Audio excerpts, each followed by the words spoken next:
Hidden behind the lens and resting just across the battle lines of history, these remarkable stories demand to be heard. Join us as we examine the critical turning points that changed everything. Ma'am, who are you and what are you doing in this house? This is my home. What seems to be the problem? We got reports of suspicious activity. I need your ID. On what legal basis? Just cooperate, ma'am.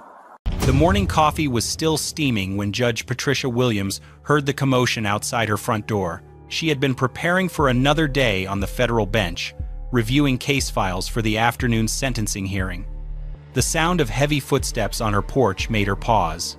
Then came the aggressive knocking that would change everything. What happened next would destroy 2 police careers, send shockwaves through the justice system, and prove that even those who wear the robes of justice are not immune to the ugliest forms of prejudice. The body camera footage from that Tuesday morning would rack up over 25 million views, spark congressional hearings, and result in the harshest penalties ever imposed for racial profiling in her state's history. Judge Patricia Williams was no ordinary target. At 52 years old, she had spent the last decade as a federal judge appointed by the president himself. Before that, she served 8 years as a district attorney, prosecuting some of the most complex criminal cases in the region. Her reputation was spotless. Her record on the bench was respected by attorneys on both sides of the courtroom. She lived quietly in an upscale neighborhood, drove a modest sedan, and was known by neighbors as the woman who organized the annual block party and helped elderly residents with their groceries. That Tuesday morning started like any other. Judge Williams had woken early, gone for her usual jog through the tree-lined streets of her subdivision, and returned home to prepare for work. She lived in a beautiful colonial house she had purchased 3 years earlier, complete with a manicured lawn and flower beds she tended herself on weekends. Nothing about her routine suggested drama or confrontation. At exactly 7:23 inches the morning, officers Daniel Reeves and Marcus Thompson pulled into her driveway. They were responding to what they claimed was a suspicious person report. Someone had allegedly called about a black woman who didn't belong in the neighborhood. Someone who had been seen entering and leaving the house at strange hours. The problem was that no such call had ever been made. What actually happened was this. Officer Reeves had been driving through the upscale neighborhood on routine patrol when he spotted Judge Williams returning from her morning jog.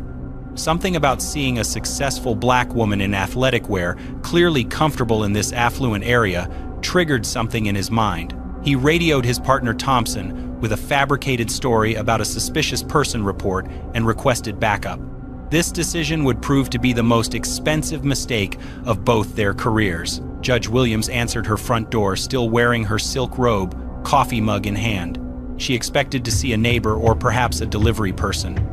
Instead, she found herself face to face with 2 uniformed police officers, both with their hands resting on their belts in an aggressive stance.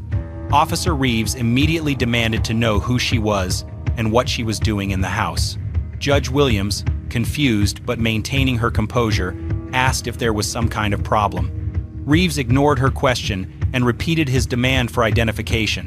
When she asked why they were at her door, Thompson stepped forward and said they had received reports about suspicious activity at this address. This is where Judge Williams made a decision that would prove brilliant. Instead of immediately revealing her position as a federal judge, she decided to see how these officers would treat someone they perceived as having no power or status. She calmly told them this was her home and asked what specific suspicious activity had been reported. The officers couldn't provide specifics because there had been no actual report. Reeves stammered something about someone not belonging in the neighborhood. Thompson added that they needed to verify she had a right to be there. When Judge Williams asked if they had a warrant or any legal authority to demand entry into her home, both officers became visibly agitated. Officer Reeves told her that her attitude was suspicious and that cooperative citizens wouldn't ask so many questions. Thompson warned her that obstruction could lead to arrest. Judge Williams remained calm but firm, stating that she was simply exercising her constitutional rights in her own home. That's when Officer Reeves made his second catastrophic mistake. He pushed past Judge Williams and entered her house without permission, claiming he needed to check for other occupants. Thompson followed, both officers now illegally inside a federal judge's private residence. Judge Williams did not resist, but she clearly stated that they were entering without consent and without a warrant. She pulled out her phone and began recording. The moment that camera came out, Officer Reeves exploded. He demanded she stop recording immediately. When she refused, he grabbed for her phone. What these officers didn't know was that Judge Williams had installed a high-end security system just 6 months earlier. Every angle of her front porch, living room, and kitchen was being recorded in high definition with crystal clear audio. Every illegal entry, every violation of her rights, every word they spoke was being captured and automatically uploaded to cloud storage.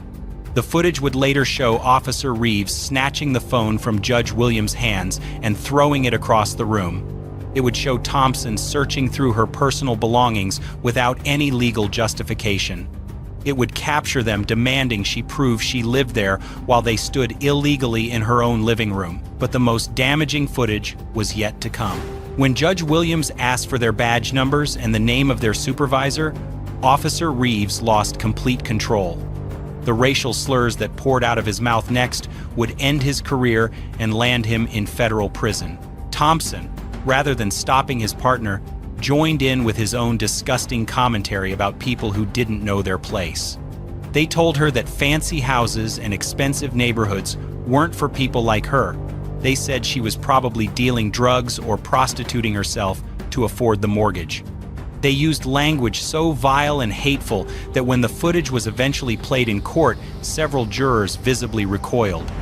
Judge Williams endured this abuse for nearly 20 minutes, documenting everything while maintaining remarkable composure.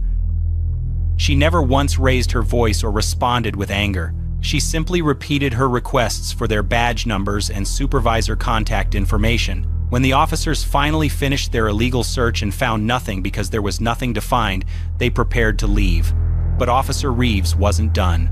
He told Judge Williams that if he ever saw her in this neighborhood again, she would be arrested for trespassing. He said the homeowner, whoever it was, would be contacted and told about the suspicious black woman trying to break into their house. That's when Judge Williams finally revealed who she was. She walked to her home office, retrieved her judicial credentials, and placed them on the coffee table in front of both officers. The look on their faces when they realized they had just spent 20 minutes racially abusing a federal judge in her own home would become legendary among law enforcement training circles. Officer Reeves went pale. Officer Thompson started backing toward the door. Both men suddenly found themselves unable to speak. Judge Williams calmly informed them that everything they had just done was recorded, that they had violated multiple federal laws, and that she would be filing complaints with every relevant authority before the day was over. Have you ever seen someone's entire world collapse in real time? Drop a comment if you've witnessed a moment like that. The officers practically ran from her house, but the damage was already done. 23 minutes of footage showing 2 police officers committing multiple felonies against a federal judge. The evidence was ironclad. The violations were clear, and the consequences would be swift and devastating. But Judge Williams was just getting started. Within 30 minutes of the officers leaving her property, Judge Williams was on the phone with the FBI.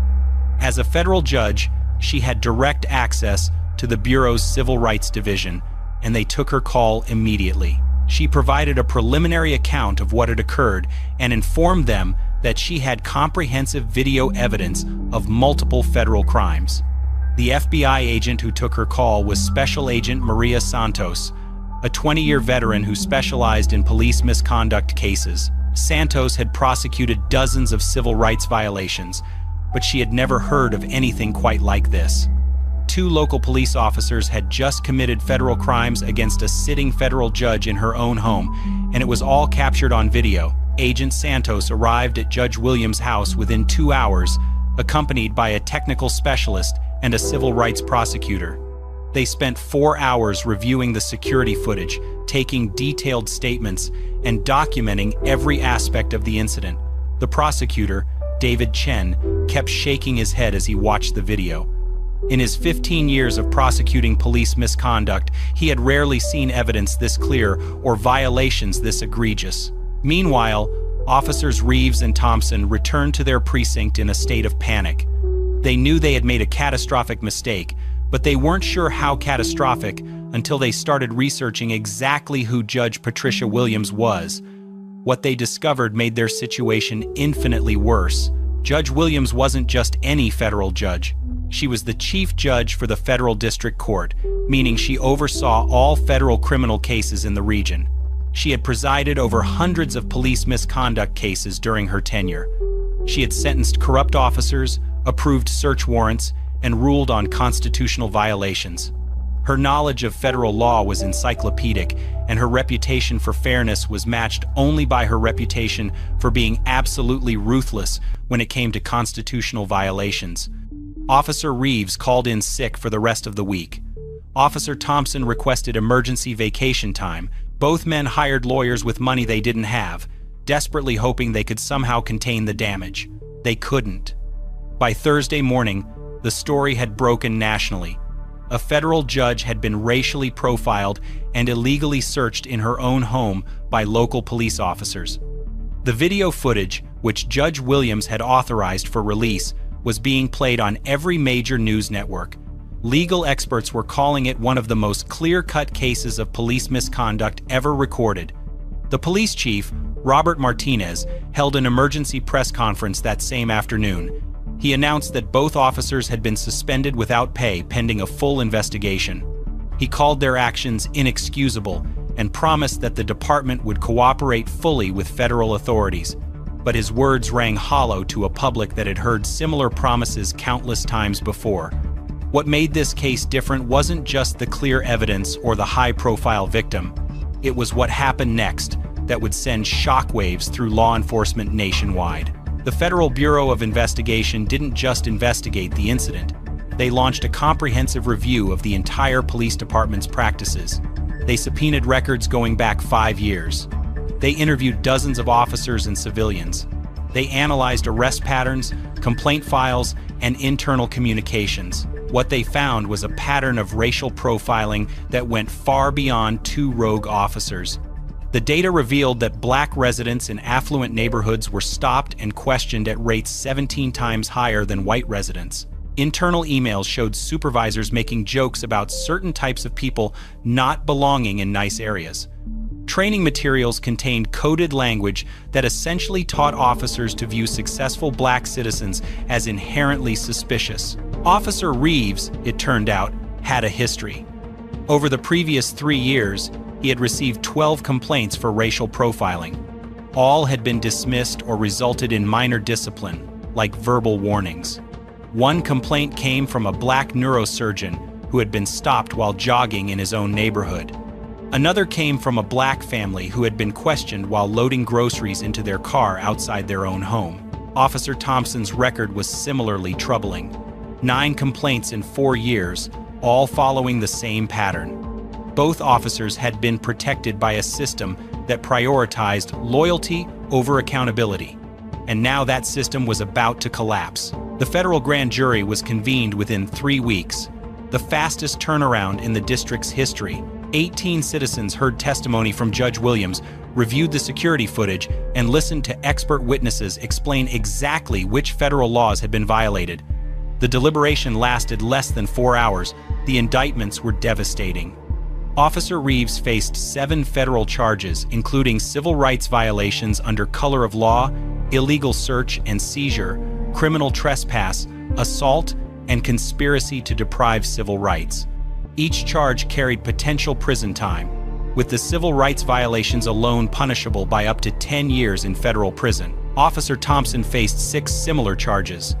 Even though he hadn't initiated the contact, his participation in the illegal search and his failure to stop his partner's obvious misconduct made him equally culpable under federal law. But the charges against individual officers were just the beginning. The Department of Justice announced that the entire police department would be placed under federal oversight. A consent decree would govern their operations for the next 5 years, with every policy and procedure subject to federal approval. The cost of this oversight would run into millions of dollars, all paid from the city's budget. The financial implications hit immediately. The city's insurance company canceled their police liability coverage, citing the federal investigation as evidence of systemic problems.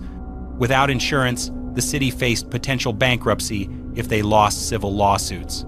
The mayor called emergency budget meetings as legal fees began mounting. Judge Williams, meanwhile, returned to her courtroom. But she didn't remain silent about what had happened to her. She used her position and her platform to speak about the experience, giving interviews to major news outlets and testifying before congressional committees about the need for police reform. Her message was simple but powerful. If this could happen to a federal judge in her own home, what was happening to ordinary citizens who didn't have her resources, her knowledge of the law, or her ability to fight back? How many people had suffered similar violations but lacked the evidence or the platform to seek justice? The answer to that question would soon become clear as more victims began coming forward, emboldened by seeing a federal judge take a stand. The floodgates were about to open, and the consequences would extend far beyond two disgraced officers, graced officers. The civil lawsuits began filing within days of the criminal indictments. Judge Williams hired the most aggressive civil rights attorney in the state, Rebecca Martinez, who had built her career destroying police departments that thought they were above the law. Martinez filed a federal civil rights lawsuit seeking $15 million in damages, and she had the evidence to get every penny. But Judge Williams wasn't the only one seeking justice. Once the story went national, her phone started ringing with calls from people who had experienced similar treatment from these same officers. The law firm set up a hotline, and within 2 weeks, they had documented 43 separate incidents involving officers Reeves and Thompson. The stories were heartbreaking and infuriating. A black pediatrician had been handcuffed outside the hospital where she worked because Thompson claimed she looked suspicious walking to her car after a late shift. A successful businessman had been forced to prove he owned his Mercedes while pumping gas because Reeves insisted someone like him couldn't afford such a vehicle. A college professor had been questioned for 20 minutes about whether she really lived in her neighborhood because both officers happened to see her getting her mail. Every single incident followed the same pattern. Successful black citizens going about their daily lives, targeted for no reason other than the color of their skin and the assumption that they didn't belong where they were found. Most had filed complaints that disappeared into the department's internal system without consequence. The federal prosecutor, David Chen, realized he wasn't just dealing with two rogue cops. This was a systematic pattern of civil rights violations that had been ignored and enabled by department leadership. He expanded the investigation to include supervisors who had dismissed obvious complaints and administrators who had allowed the pattern to continue. Do you think this kind of behavior happens more often than we realize? Let me know your thoughts in the comments. The trial of officers Reeves and Thompson began 6 months after the incident at Judge Williams' home. The courthouse was packed with media, civil rights activists, and members of the community who had been waiting years for accountability. The defendants sat at separate tables with their high-priced attorneys, both looking like men who knew their lives were effectively over. The prosecution's case was devastating in its simplicity. They played the security footage from Judge Williams' home system, crystal clear video that showed every moment of the illegal entry and search. They played audio of the racial slurs and threats. They presented evidence of the fabricated suspicious person report that had never actually been made. Judge Williams testified for 6 hours over 2 days. She walked the jury through every moment of that morning, explaining how her constitutional rights had been violated and describing the fear she felt when armed officers invaded her home. She spoke about the humiliation of being told she didn't belong in her own neighborhood and the anger she felt listening to racial slurs in her own living room. Her testimony was calm, professional, and utterly damning. Here was a federal judge, someone who had dedicated her life to upholding the law, describing how 2 officers had trampled on everything she stood for. The jury hung on every word. The defense attorneys tried desperately to find some angle that would save their clients. Reeves' lawyer argued that his client had been following his training and responding to what he genuinely believed was a suspicious situation. The argument fell apart when prosecutors showed that no suspicious person report had ever been made, and that Reeves had admitted to fabricating the initial reason for contact. Thompson's attorney tried to claim his client was just following his partner's lead and hadn't understood the full scope of what was happening. That defense crumbled when prosecutors played audio of Thompson actively participating in the racial abuse and illegal search. The most damaging testimony came from former officers who had worked with both defendants. 3 retired cops took the stand to describe a culture of racism within the department and specific incidents where they had witnessed Reeves and Thompson targeting black citizens. One former sergeant testified that he had tried to report concerns about both officers, but had been told by supervisors to mind his own business. Expert witnesses explained the legal standards for police conduct and detailed exactly how every action taken by the defendants violated federal law. A constitutional law professor walked the jury through the Fourth Amendment protections that had been shattered that Tuesday morning. The defense case lasted less than 2 days. Neither defendant took the stand, probably on advice from their lawyers who knew their clients would be destroyed under cross-examination. Character witnesses tried to paint both officers as good men who had made mistakes, but their testimony rang hollow against the weight of evidence. The jury deliberated for 8 hours across 2 days. When they returned, the verdict was swift and complete, guilty on all counts for both defendants. Officer Reeves was convicted on 7 federal charges. Officer Thompson was convicted on 6. The maximum combined sentence they faced was over 20 years in federal prison. The courtroom erupted when the verdict was read. Family members of other victims wept openly. Judge Williams sat quietly in the front row, showing no emotion but clearly vindicated. The defendants' families looked devastated, finally understanding that their loved ones were going to prison for a very long time. But the criminal convictions were just the beginning of the consequences these officers would face. The sentencing hearing took place 2 months later. Federal Judge Robert Chen, no relation to the prosecutor, had reviewed every piece of evidence and every victim impact statement. He had presided over hundreds of criminal cases, but he said this case stood out for the brazenness of the constitutional violations and the complete lack of remorse shown by the defendants. Judge Williams was allowed to give a victim impact statement before sentencing.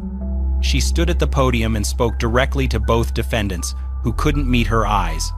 She told them that their actions hadn't just violated her rights, but had damaged the relationship between law enforcement and the community. She said their behavior had made it harder for good officers to do their jobs and had reinforced the worst stereotypes about police racism. She also spoke about the broader impact of their crimes. Every black citizen who heard about this case would wonder if they were safe in their own neighborhoods, their own homes. Every parent would have to explain to their children why some police officers might see them as threats simply because of their skin color. Her statement lasted 20 minutes and left the courtroom in complete silence when she finished. Judge Chen sentenced Officer Reeves to 15 years in federal prison without the possibility of parole. Officer Thompson received 12 years. Both men would serve their time in federal facilities far from their home state for their own protection as much as anything else. Convicted police officers don't fare well in prison, and everyone in the system knew it. The sentences sent shockwaves through law enforcement nationwide. 15 years for a single incident of racial profiling was unprecedented. Legal experts called it a watershed moment that would change how officers thought about their actions. Police unions condemned the sentences as excessive, but civil rights groups hailed them as long overdue accountability. The civil lawsuit settled 3 weeks after the criminal sentencing.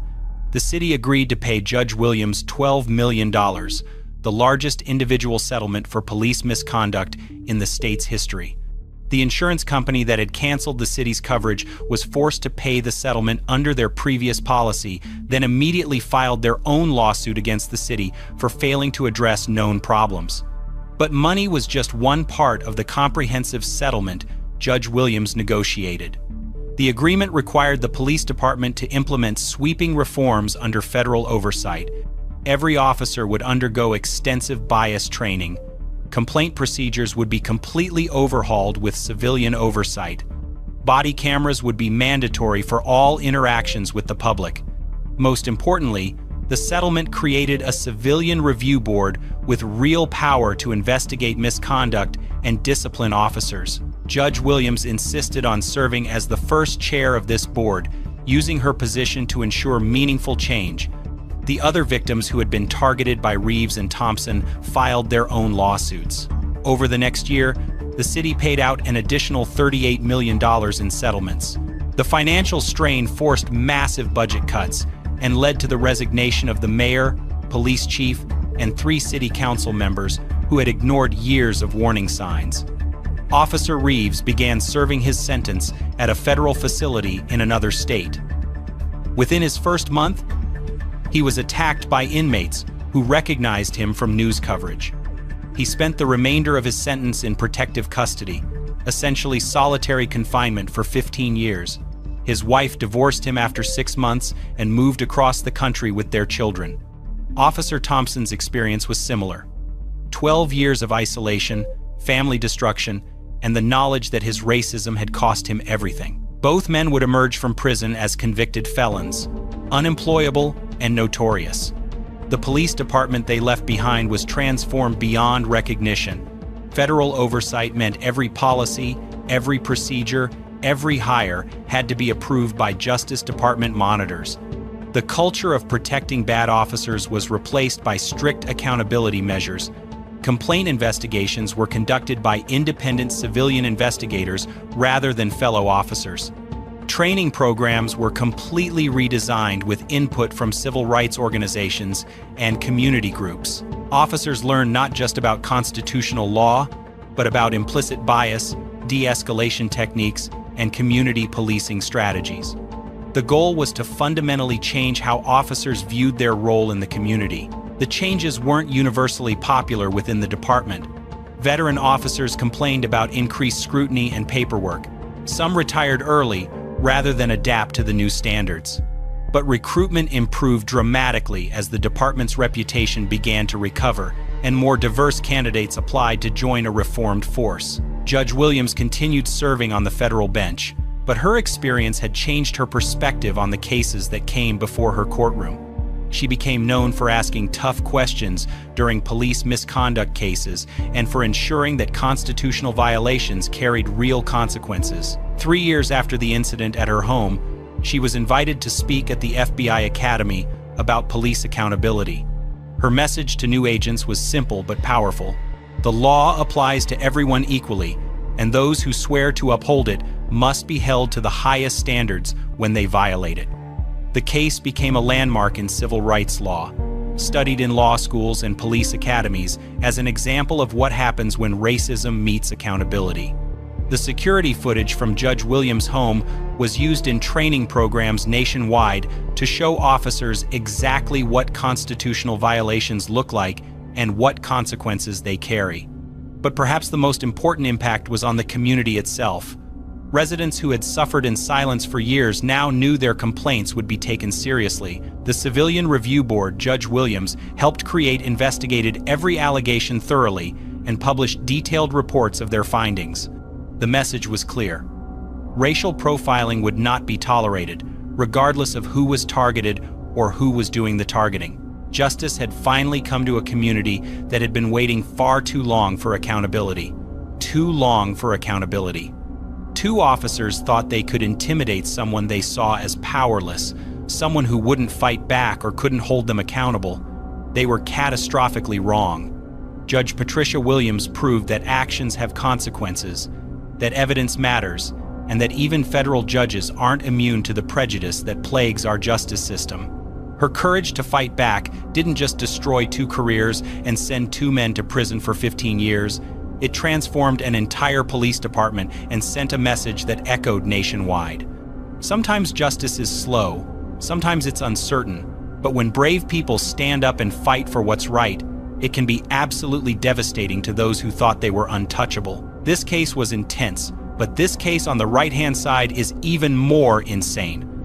Every preserved artifact and document tells a highly compelling story about the human experience. Ultimately, every story is an ongoing, rigorous quest for absolute clarity and truth. We are deeply grateful that you have chosen to embark on this intellectual pursuit with us.